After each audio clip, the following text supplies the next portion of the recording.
में दो प्रकार के लोग पाए जाते हैं। एक वो जिनकी बोली सामने वाले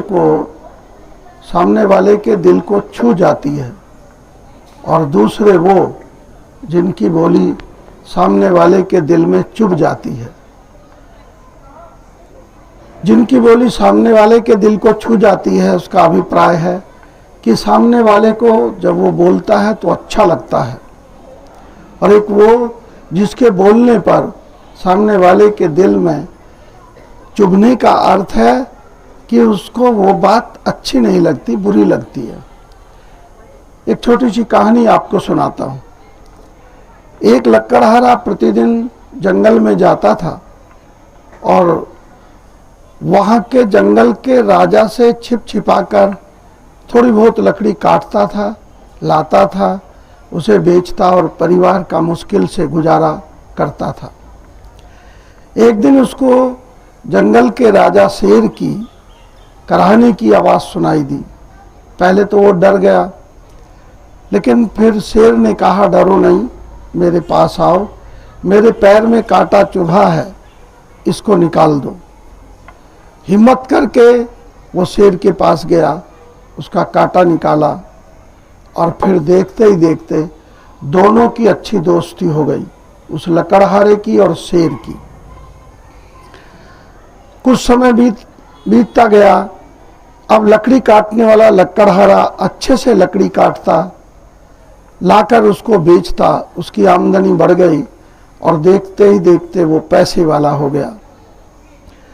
उसने अपनी लड़की की शादी तय की और शादी में निमंत्रण लेकर शेर के पास पहुंचा। शेर से कहा कि देखो, मेरी बेटी की शादी है, तुम मेरे मित्र हो तो शादी में जरूर आना। शेर ने उससे मना भी किया कि नहीं, मेरा आना ठीक नहीं है, वहाँ गांव के सब लोग डर जाएंगे, तुम्हारा शादी का काम बिगड़ जाएगा, इसलिए ठीक है तुम शादी करो, मेरा आशीर्वाद तुम्हारी बेटी के साथ है। वो नहीं माना तो शेर ने कहा, चलो दिन छिपने के बाद मैं कहीं अंधेरे में आऊँगा। ऐसा ही हुआ। जिस दिन शादी थी, शेर गांव में आया और जैसे गांव में खाली स्थान पड़े होते हैं, वहाँ झाड़ फूस में आकर के छिप गया। फिर भी किसी बच्चे ने देख लिया, उसने आवाज़ लगाई, शेर आया है, शेर आया है। सब डर गए और चारों तरफ से उसको देखने लगे, घेरने लगे। लकड़हारे को भी मालूम हुआ।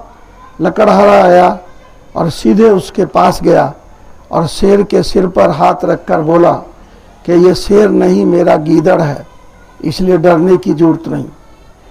ये बात शेर को बहुत बुरी लगी। उसने छलांग लगाई और वहाँ से जंगल में आ गया। जब शादी का काम निपटाकर लकड़हारा पुनः लकड़ी काटने के लिए जंगल में पहुंचा तो शेर ने उसको अपने पास बुलाया और उससे कहा, देखो, जो एक शेर को तुमने गीदड़ कहा, वो बात मुझे बहुत बुरी लगी। अब अच्छी बात यह है कि आज के बाद आप इस जंगल में लकड़ी काटने मत आना। चूँकि मित्र बने थे इसलिए तुमको नुकसान नहीं पहुंचा रहा हूँ, बस इतना कह रहा हूँ कि आज के बाद जंगल में नहीं आना। लकड़हारा वापस चला गया, लकड़ी मिलनी बंद हो गई और फिर से गरीब हो गया। प्यारे बच्चों, कभी भी अपने मुंह से कोई ऐसे शब्द ना बोलो जो सामने वाले को पूरे जीवन याद रहे। बुरी बात किसी को ना बोलो, उसके दिल में चुभ ना जाए। सदा अच्छी बात बोलो ताकि उसके दिल को छू ले और वह सदा आपको याद रखे। Thank you so much.